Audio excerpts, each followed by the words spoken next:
बिस्मिल्लाहिर्रहमानिर्रहीम। Quantum learning academy में आपको खुशामदीद। आज के इस लेक्चर में हम बात करेंगे about cell wall. Cell wall किसे कहते हैं, उसकी कैरेक्टरिस्टिक्स क्या हैं और इसका सेल में क्या फंक्शन होता है। और उसके साथ साथ जिस तरह के हमें पता है कि लिविंग ऑर्गेनिजम्स की कैटेगरी है from bacteria, protist, animal, plant, fungi, तो किन ऑर्गेनिजम्स के सेल्स में सेल वॉल पाया जाता है और किन में नहीं पाया जाता, इनके बारे में हम डिटेल में बात करेंगे। So let me start from the very basic definition of cell wall. देखो बेटा, cell wall it is outermost layer of cell in plants, fungi, bacteria and protists। अब यहाँ पे गौर करने की बात है कि मैंने यहाँ पे ये लिखा कि सेल वॉल जो है वो आउटर मोस्ट लेयर है जो कि पाया जाता है प्लांट्स में, फंजाई में, बैक्टीरिया में और प्रोटिस्ट में। मैंने यहाँ पे एनिमल नहीं लिखा इसलिए कि एनिमल में जो आउटर मोस्ट लेयर होता है वो होता है सेल मेम्ब्रेन, जिसके बारे में मैंने पहले वीडियो बना चुका हूँ, तो आप वो वीडियो डिटेल में देखिएगा कि सेल मेम्ब्रेन किसे कहते हैं। तो यहाँ पे बात हो रही थी कि सेल वॉल की, कि सेल वॉल जो है वो प्लांट्स में पाया जाता है, फंजाई में पाया जाता है, बैक्टीरिया में और प्रोटिस्ट में। लेकिन इससे पहले कि मैं आपको ये बताऊं कि प्लांट में जो सेल वॉल पाया जाता है उसकी कंपोजिशन क्या होती है या फंजाई की एक्सेट्रा की, मैं आपको ये बताऊंगा कि टिपिकल सेल वॉल जो है उसमें कितने लेयर्स होते हैं, और जो टिपिकल सेल वॉल में पढ़ूंगा वो ट्रू सेंस में वो सेल वॉल किस ऑर्गेनिज्म में पाया जाता है। तो सेल वॉल जो है असल में 3 लेयर्स पर मुश्तमिल होता है। मैं यहाँ पे एक डायग्राम ड्रा करूँगा।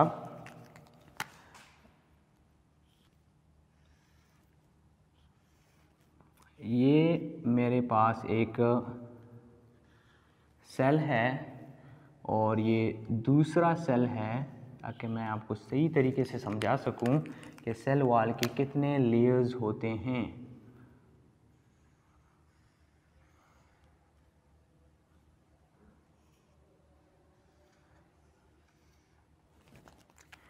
और यहाँ पे एक और लेयर होता है बीच में, जिसको मैं इस तरह ड्रा करूँगा। सबसे पहले मैं इनको लेबल कर देता हूँ कि कौन सा लेयर क्या है। तो ये जो आउटर मोस्ट है इसको हम प्राइमरी वॉल कहते हैं, और जो प्राइमरी वॉल के जो इनर मोस्ट वॉल होता है उसको हम कहते हैं सेकेंडरी वॉल। और चूंकि ये एक सेल है और ये दूसरा सेल है, तो इसके बीच में जो लेयर बनता है बिटवीन द सेल्स, उस लेयर को हम कहते हैं मिडिल लैमेला। Middle lamella. अब मैं आपको बात करूंगा कि अमूमन जो ऑर्गेनिजम्स होते हैं जिनमें सेल वॉल प्रेजेंट होता है, उनमें जो प्राइमरी वॉल होता है वो अमूमन जो है सेलुलोज से बना होता है। तो आप लोगों ने ये याद रखना है कि जो प्राइमरी वॉल होता है वो सेलुलोज से बना होता है। सेकेंडरी वॉल में हमारे पास सेलुलोज के साथ कुछ कम्बिनेशन में लिग्निन भी होता है और कुछ अदर कंजुगेटेड मॉलिक्यूल्स भी इसमें मौजूद होती हैं। तो सेकेंडरी वॉल जो है वो इन चीज़ों से बना होता है। उसके बाद जो है जो मिडिल लैमेला होता है वो ज़्यादातर इसमें हमारे पास प्रेजेंट होती हैं कैल्शियम एंड मैग्नीशियम पेक्टेट। तो ये जो मैंने आपको बताया कि सेल वॉल के 3 लेयर्स होते हैं। पहले लेयर को हम प्राइमरी वॉल कहते हैं, दूसरे को हम सेकेंडरी वॉल कहते हैं और तीसरे को हम मिडिल लैमेला कहते हैं। मैंने उनकी लोकेशंस भी आपको बता दी कि ये कहाँ कहाँ पे मौजूद होती हैं। साथ ही साथ मैंने आपको ये बताया कि इनकी जो कंपोजिशन है वो ये है, प्राइमरी वॉल की कंपोजिशन ये है, मिडिल लैमेला की ये है और सेकेंडरी वॉल की ये है। ट्रू सेंस में ये वाला जो डायग्राम मैंने आपको ड्रा किया है वो मौजूद होता है प्लांट्स में। मतलब प्लांट्स में जो सेल वॉल होता है उसकी कंपोजिशन इसी तरह ही होती है। फंजाई में चूँकि फंजाई एक और कैटेगरी ऑफ ऑर्गेनिजम्स हैं, इसमें हमारे पास जो सेल वॉल होता है उसकी कंपोजिशन में सेलुलोज नहीं होता, उसमें ना लिग्निन होता है, वो बना होता है काइटिन से। काइटिन एक और पॉलीमर ऑफ ग्लूकोज है। फंजाई में जो सेल वॉल की जो कंपोजिशन है वो है काइटिन है, और काइटिन जो है एक पॉलीमर से बनता है, ग्लूकोज के पॉलीमर, उसको हम कहते हैं एन एसिटाइल ग्लूकोज एमाइन। ये जो कंपाउंड, ये जो मॉलिक्यूल मैं यहाँ पे लिखने जा रहा हूँ, ये असल में पॉलीमर है ग्लूकोज की। ग्लूकोज का पॉलीमर का मतलब ये है कि ये कुछ ग्लूकोज के जो सब यूनिट हैं वो मिलके इस पॉलीमर, इस बड़े मॉलिक्यूल को जिसका नाम है एन एसिटाइल ग्लूकोज एमाइन, उसको बनाते हैं। और फिर N acetyl glucose amine combination से एक मॉलिक्यूल बनता है, उस मॉलिक्यूल को हमने स्पेसिफिकली नाम दिया है, उसका नाम है काइटिन। तो आप लोगों ने सिर्फ ये याद रखना है कि ये जो है बना होता है एन एसिटाइल ग्लूकोज एमाइन। तो ये बात जो है ये आप लोगों के लिए इम्पोर्टेंट है। बैक्टीरिया चूँकि प्रोकैरियोट की कैटेगरी में आता है, इसमें हमारे पास जो है वो प्रेजेंट होता है, मैं बैक्टीरिया को वो प्रेजेंट होता है पेप्टिडोग्लाइकेन, पेप्टिडोग्लाइकेन, इसको हम कॉमनली म्यूरिन कहते हैं। और ये किससे बना होता है? ये असल में दो चीज़ों से बना होता है। ये जो पेप्टिडोग्लाइकेन या म्यूरिन जो है ये एक पॉलीमर है, ये जो बना होता है ये बना होता है सेलुलोज प्लस एमाइनो एसिड। तो दो चीज़ें मिलके जो हैं वो ये बनाती हैं। अब आखिर में जो कैटेगरी है वो है प्रोटिस्ट की। देखो बेटा, बात यह है कि प्रोटिस्ट जो है हमारे पास लिविंग ऑर्गेनिज्म की वो कैटेगरी है जो कि प्लांट के शक्ल में भी प्रोटिस्ट हमारे पास हो सकते हैं, एनिमल के शक्ल में भी हो सकते हैं और फंजाई के शक्ल में भी हो सकते हैं। तो ये डिपेंड करता है कि प्रोटिस्ट किस कैटेगरी में मौजूद है। अगर एनिमल की कैटेगरी प्लांट की कैटेगरी में मौजूद है और अगर वो फंजाई की कैटेगरी मौजूद है तो वो इसी तरह ही, अगर फंजाई की कैटेगरी में है तो उसका जो सेल वॉल है वो काइटिन के साथ जो है मुमासिलत रखेगा, मतलब ये है कि काइटिन की तरह होगा।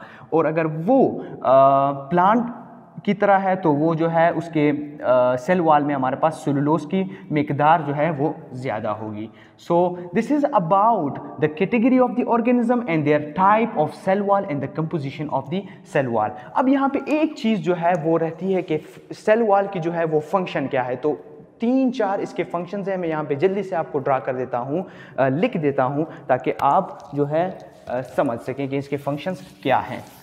सो let's talk about the function of the cell wall. So the function of the cell wall, आपको पता है कि सेल वॉल जो है वो एक मेम्ब्रेन है। तो ये एक ऑब्वियस सी बात है कि अगर मेम्ब्रेन है तो वो हमें क्या देगा, वो हमें हेल्प करेगा स्ट्रेंथ में, सेल को स्ट्रेंथ देने के लिए ये हेल्प करता है।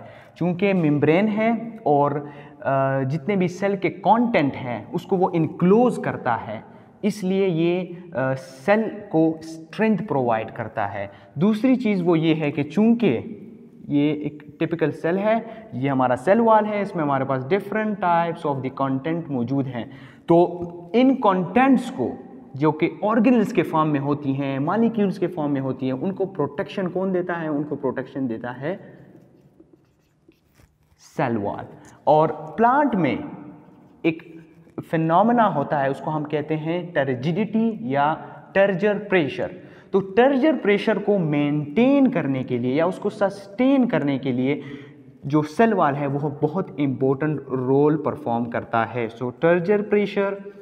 और एक और चीज़ जो है यहाँ पे काबिल गौर है वो ये है कि ऑस्मोटिक प्रेशर को भी मेंटेन करने के लिए सेल वॉल बहुत हेल्प करता है। उसके साथ साथ आखिर में जो है एक और इसकी बहुत अच्छी खूबी है या इसका जो अच्छा फंक्शन है वो ये है कि सेलुलर सिग्नलिंग में जो है ये हेल्प करता है। सेलुलर सिग्नलिंग को मैं थोड़ा सा आपको एक्सप्लेन कर देता हूँ कि इसका मतलब क्या है। देखो बेटा, जब ये मेरे हाथ में 2-3 मार्कर्स हैं, चूँकि आपको पता है कि टिश्यूज़ जो हैं वो बनी होती हैं मुख्तलिफ सेल्स से, तो सेल्स जो है आप इसमें कंबाइन होती हैं। तो अब इस सेल को इस तक जो है इंफॉर्मेशन पहुंचाना है, तो सेल वॉल जो है वो इस सेल से इस सेल तक इंफॉर्मेशन पहुंचाने में जो है वो हेल्प करता है through which with the help of the receptors. तो सेल वॉल के ऊपर जो है मुख्तलिफ किस्म के कंजुगेटेड मालिक्यूल्स और मुख्तलिफ किस्म के पॉलीमर्स होती हैं जो कि सिग्नलिंग में हेल्प करती हैं। तो इसलिए मैंने यहाँ पे लिखा है कि cell wall it helps in the cellular signalling.